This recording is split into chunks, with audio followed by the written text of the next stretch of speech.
ये मैं किसके नाम लिखूं जो अलम गुजर रहे हैं, मेरे लोग मर रहे हैं, मेरे लोग मर रहे हैं। हम ही कत्ल हो रहे हैं, हम ही कत्ल कर रहे हैं, मेरे लोग मर रहे हैं। नाजरीन, पाकिस्तान के हालात आजकल इस तरह के ही हैं कि ये प्यार और मोहब्बत वाली धरती आज खून खून हो चुकी है। क्यों खून खून हुई है? इसके लिए मेरे साथ हैं जो बहुत ही प्यारी शख्सियत, जिनका ताल्लुक सियासी ख़ानदान से भी रहा है। आजकल वो अमेरिका में हैं। मैं उनके पास चलूँगा और वो अच्छी तरह जानते हैं पाकिस्तान के दौर को, पहले दौरों को, जो मौजूदा दौर चल रहा है, मौजूदा सियासी सूरत हाल है, इसके बारे में वो बताएंगे। जी अस्सलाम वालेकुम। जी वालेकुम अस्सलाम वरहमतुल्लाहि वबरकातुहू। नसीर साहब, मेरी तरफ से तमाम सुनने वालों को सलाम कबूल हो।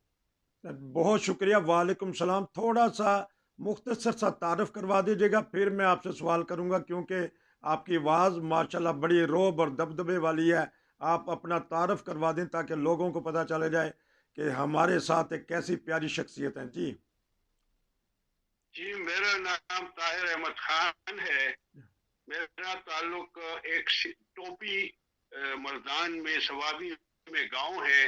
वो खानदान मेरा जो है, मेरे नाना सर सदर अब्दुल कयूम खान टोपी वजीर आला रहे, जिन्होंने इस्लामिया यूनिवर्सिटी बनाई। एक मेरे मामू कर्नल खुर्शीद थे, वो गवर्नर थे पहले सूबा सरहद के, और मामू एक वजीर तालीम रहे। बहुत वाइड है। मैं खुद पब्लिक सर्वेंट रहा हूँ पाकिस्तान में 20 साल। अच्छा।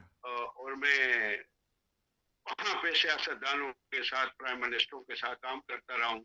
ये मुख्तसर सा तारुफ है। फिर मैं 30 साल पहले मैं अमेरिका आ गया। तो जी, अब आप ज़बरदस्त, सवाल क्योंकि करेंगे। आपने अच्छी तरह हालात देखे, आपने सर्विस भी की। सियासतदान तानों के ख़ानदान से ताल्लुक़ है आपका।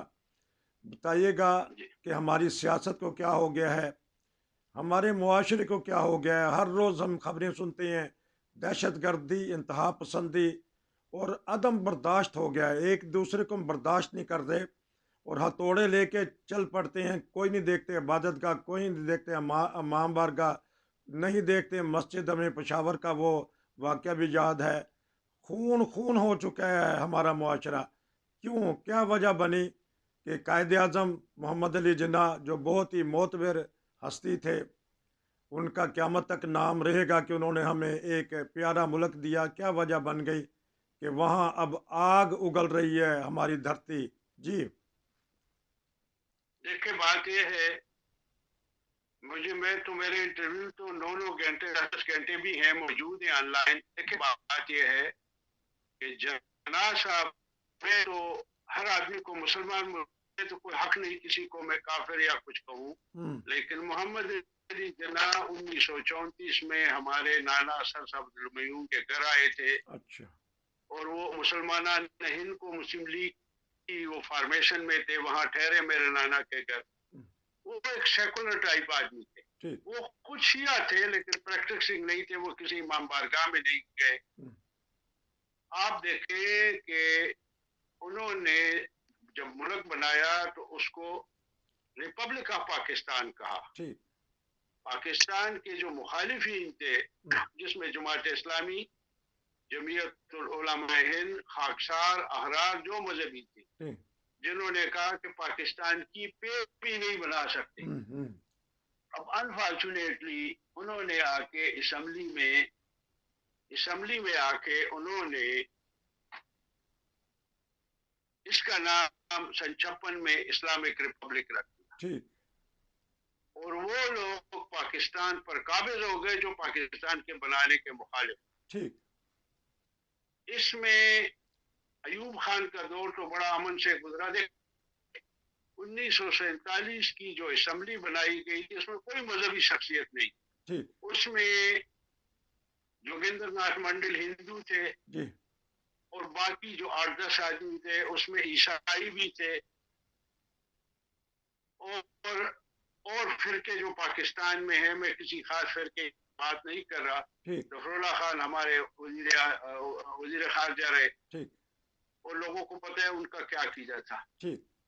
अयूब खान के वक्त में जस्टिस AR कार्नेलियस वो वजीर कानून भी रहे और पाकिस्तान के वो चीफ जस्टिस भी रहे। ठीक बहुत लोग थे हमारे, जनरल क्रिश्चियन थे और थे मुख्तलिफ फिरकों में, किसी का क्योंकि मजहबी बात करना नहीं चाहता, ठीक वो किसी और वक्त आपसे बात जी जी करेंगे। वो थे सारे, हर हाँ फिरका था उसमें, हाँ जी क्योंकि पाकिस्तान तो मुसलमानों के लिए बना था, कुछ फिरकों के।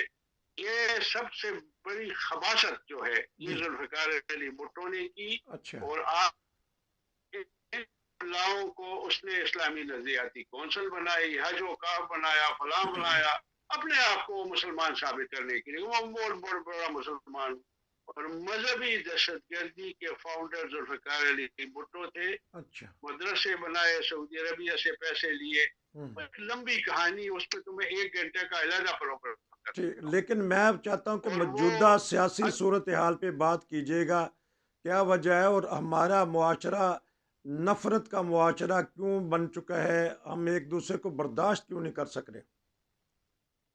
देखिए, पहले हर फिरका था यहाँ पे, देखिए ठीक जंग तो फिरकों में हो रही है ना, ठीक ठीक हाँ जी शिया सुन्नी देवबंदी बरेलवी सब हर फिरका दूसरे को काफिर कहता है। ठीक वहां भी हैं, शिया हैं, शियों के फिरके इस्माइल। देखिए बात ये है, हर आदमी अमन से रह रहा। ठीक भुट्टो साहब ने आके मुल्लाओं को इनकरेज किया ठीक और जमात के खिलाफ एजिटेशन शुरू किया, घर जलाए, कत्ल किए। तो मजहबी दहशतगर्दी उन्होंने की, अदम बर्दाश्त उसमें खुद नहीं थी। हम्म भुट्टो साहब का ये हाल था कि वो किसी दूसरी सियासी पार्टी को बर्दाश्त ही नहीं कर सकते थे। ठीक ने पे पाबंदी लगा दी, मजहबी जमातों को कत्ल किया, वो किया, वो कश्मीर में दलाई कैंप बनाया, फलां, बहुत लंबी कहानी है, ठीक तारीख है, वो ठीक तो घंटों पे बात हो सकती है। ठीक मुल्लाइयत को उसने इंट्रोड्यूस किया। ठीक इनका काम टीवी पे तिलावत करना होता, रात को लोग सोए होते थे, खत्म। उसने एक मजहबी शख्सियत को आके जनाब वजीर इत्तलात लगा दी। ठीक तो देखिए, कानून अयूब खान के वक्त में अगर दफा 144 लगता था तो कोई जलसा नहीं। अब जनाब मौलवी जो है ठीक वो दफा 144 में नहीं, कर्फ्यू में भी निकल रहे हैं। ठीक वो तो किसी कानून को मानते नहीं, तो बर्दाश्त कहां से आएगी? जब आप मुल्क में कानून को नहीं मानेंगे। अब देखें कि अभी एक दोस्त ने इतला दी है कि पाड़ा चिनार में हाँ जी वाक़या हो गया वहां पे। हाँ जी उन्होंने कहा कि 7 अफराद फोट हो गए, मैं नहीं मानता। ठीक जब अफराद 30 होते हैं ना तो ये 7 बताते हैं। अच्छा और ये सिलसिला जारी है। वो हाँ जी, DI खान में क्या हुआ आपको पता है? एक जनाजे का फौत था एक फिरके का, मैं नाम नहीं लेता, मैं फिरके में बिलीव ठीक नहीं करता। ठीक ठीक ठीक वो उसका जनाजा जा रहा, दूसरा सुसाइड बॉम्बर आया और जनाब धमाका किया, 30 अफराद को मार दिया। ठीक ये हो रहा है, वो तंजीमें ओपन चल रही, हुकूमत कहाँ पर है? हक लाकानूनियत, लाकानूनियत हो गई है, कोई आदमी महफूज नहीं है।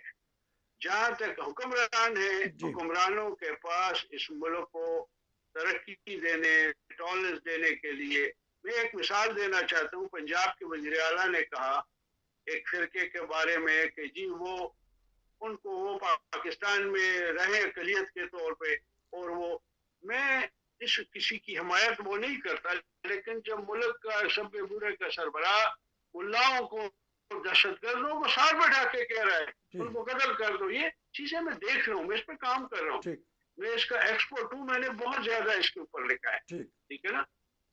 आपके, मैंने जैसे आपको बताया, आपके हिंदू रहे योगेंद्र नाथ मंडल, जी आपके ईसाई चीफ जस्टिस रहे, जी ठीक है ना? आपके Hindu Rana Bhagwan Das chief justice federal publishers commission रहे। जी हजारों है इस वक्त, ठीक ठीक है ना? हर आदमी, मैं अमेरिका में रहता हूँ, यहाँ 198 मजाहिब हैं, ठीक कोई गड़बड़ नहीं करता। किसी के खिलाफ आप बात करें सीधे जेल में चले जाएंगे। पाकिस्तान में तो जो मुल्लाहियत है वो एक्सट्रीम पे चली गई है, वो सड़कों को बंद करती। और मैं अगर वो देखे, मेरा एक मिलिट्री खानदान से ताल्लुक है, ठीक मेरे खानदान में ये बढ़ाई के तो 15-20 जनरल पैदा हुए, ब्यूरोक्रेट्स हुए, ये वहां पे फैजाबाद चौक बंद किया गया, 18 दिन बंद रहा, वो रहा। क्या एस्टेब्लिशमेंट को पता नहीं था फौज कहां पर है? ये जो चीजें हैं, फिर जनरल फैज हमीद का मैं नाम लेता हूँ, मैं उससे बात करूंगा, मैं बहुत सीनियर हूँ उससे। अच्छा। वो ये है कि वो पैसे दे रहा है मुल्लाओं को 5-5 हजार, ये कहां से आया यार? आपने अलाउ इस चीज को क्यों किया है? तो एस्टेब्लिशमेंट भी जिम्मेदार है। अच्छा। अब मुल्ला को एस्टेब्लिश ने पैदा किया है। देखिए, ठीक। ये देखिए, मैं अगर से लूं कि जी पाड़ेसनार में हादसा वशी आते, ये मैं नहीं कहना चाहूँ, वो पाकिस्तानी है, जी तो जी मुसलमान है। जी किसी जी को हक नहीं है कि किसी फिरके को, आपके पाकिस्तान की 25-30% आबादी जो है वो एक अकलियत है, एक सुन्नी है, दूसरे शिया है। हम्म। हम मुझे तो कोई इख्तियार नहीं कि मैं किसी को काफिर या वो करूं। अच्छा, अब ये हुकूमत की बता, अच्छा, जिम्मेदारी है ये तो आपने एक कि मजहबी पहलू ले सुप्रीम। लिया। बताइएगा कि हमारी जो सियासी सूरत हाल है इस वक्त, पार्लियामेंट और सुप्रीम कोर्ट आमने सामने आ चुकी है, और पार्लियामेंट वाले कहते हैं कि हम जजेस को जो हाजिर लाइन करेंगे, और जजेस कह रहे हैं कि हम आइन की हिफाजत करेंगे। तो आइन में कौन सी ऐसी शिक है कि जो एक दूसरे को तहफ़्फ़ुज़ दे रही है और एक दूसरे के आमने सामने खड़े हो गए? जी। देखिए, मैं आपको बताता हूँ, मैं बहुत ज्यादा साहिब इल्म हूँ, ठीक। बेइंतहा, जिसका कोई तस्वर नहीं कर सकता। जी जी। खुदा ने मुझे बड़ा इल्म दिया है। माशाल्लाह। सबसे बड़ी बात यह है कि एक अंग्रेजी का मकूला है कि the country is one when everybody operates under the charter of his own duties. Sorry. हमारी सुप्रीम कोर्ट इलेक्शन कमीशन को भी बाईपास कर रही, वो भी फला तारीख को जी इलेक्शन कराओ। ठीक। जो प्रीवियस हमारे चीफ जस्टिस थे, उन्होंने यहाँ तक के फला DGFIA किया, उसको वापस ले आओ। ठीक। तो फिर प्राइम मिनिस्टर की क्या जरूरत है? इस की जरूरत सारा वाला कर दे चीफ जस्टिस के। ठीक। अगर चीफ जस्टिस ने करना है, बिंदयाल साहब ने, मेरे उस खानदान से बड़े ताल्लुकात हैं जाती। ठीक। मैं इसके बिंदयाल, फतेह खान बिंदयाल, इसके बाप को भी जानता हूँ। अच्छा। इसको वो शबनम का केस जो था, जो रेप हुई थी अदाकारा, ठीक। तो फिर उन्होंने उसको थ्रेट वेट किया, वो भाग के बांग्लादेश चली गई। ठीक। ठीक। उसको सुओ मोटो उसमें लाना चाहिए। इलेक्शन का काम चीफ जस्टिस का नहीं है। ठीक। हमने जो जजेस हैं उनको एक लॉ के तहत अपॉइंट किया है। उसको हमारे जो इलेक्टेड रिप्रेजेंटेटिव हैं उनके काम में, असेंबली के काम में इंटरफियर नहीं करना चाहिए। पाकिस्तान इलेक्शन कमीशन कहेगा, लेकिन अगर चीफ जस्टिस कहे कि जी फला तारीख को इलेक्शन करो, इसका काम नहीं है। उसको अंग्रेजी में कहते हैं chief justice should mind his own business, अपने काम से काम रखे। बिल्कुल गलत वो कर रहा है। असेंबली है, वो सब मिल के वो कहेंगे जी हमें नहीं चाहिए चीफ जस्टिस। असेंबली क्या करी, लोगों को बुला, चीफ जस्टिस बुला रहे असेंबली। अब मुझे ये बात मेरे तक पहुंची है कि असेंबली चीफ जस्टिस को बुलाएगी, ठीक। सबसे उससे पहले पूछेगी कि आपका इख्तियार क्या है, इलेक्शन कमीशन किस लिए है, ठीक है ना? फला तारीख को जी इंतखाबात करा दो। पूरा मेरे मामू, मेरे नाना और मेरे खानदान के लोग मेंबर्स बने हैं, वजीर आला बने हैं, ठीक। गवर्नर बने हैं, वजीर बने हैं, मेंबर बने हैं, ठीक है ना? वो उस चार्टर ऑफ ड्यूटी, उस चार्टर के अंदर बने हैं, कानून के अंदर बने हैं। ये नहीं कि चीफ जस्टिस ने ऑर्डर कर जी फलां को वजीर आला अब बनाओ। इसका हल तो चीफ बताइएगा, क्योंकि जस्टिस को अब हमारे पास 2 मिनट हैं।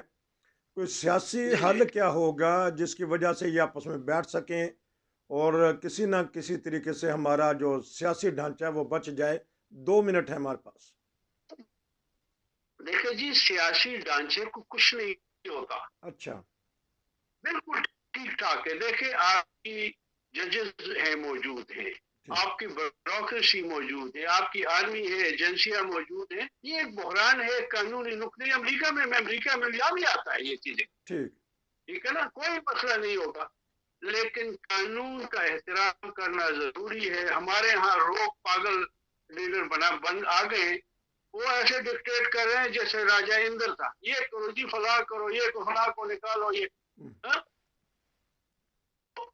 मसला ये है कि हर आदमी, सियासतदानों में अच्छे लोग भी हैं, लेकिन अक्सरियत इनकेपेबल है।